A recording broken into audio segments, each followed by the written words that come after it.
আনন্দিত এবং গর্বিত, আল্লাহর কাছে শুকরিয়া আদায় করছি যে আমাকে দ্বিতীয়বারের মতো প্রাণী সম্পদের গুরুত্বপূর্ণ দুই একটি 10 জনের উপরে 5 জন নিয়ন্ত্রণ করে আমাদের দেশের সমস্ত অর্থনৈতিক অনুমতি ক্রমে উন্মুক্ত আলোচনা করব।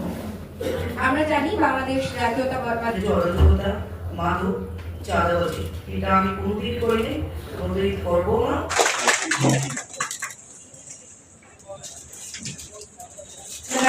মহোদয়কে আমাদের মাননীয় জেলা প্রশাসক মহোদয়।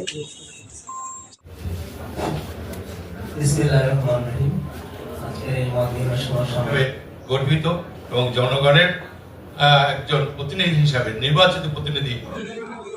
সবাই আমি প্রথমেই উপস্থিত সবাইকে আমার আন্তরিক শুভেচ্ছা এবং ধন্যবাদ জ্ঞাপন করছি। আমি মাননীয় সংসদ সদস্য জেলা প্রশাসক মহোদয়, তার সাথে উপস্থিত রয়েছে ঝালকাঠি জেলার আওতাধীন সকল দপ্তরের প্রধান এবং তাদের প্রতিনিধিগণ। এরাই ভালো কাজ করবে, সেভাবে সে লোককে আমাদের আগেই নিয়ে যাবে। আমরা তো একা আগানো সম্ভব না, আমরা সাধারণ জনগণের পাশে আছি, ইনশাআল্লাহ থাকবো। আপনাদের সহযোগিতা চাই, আপনারা আমাকে সাহায্য করবেন।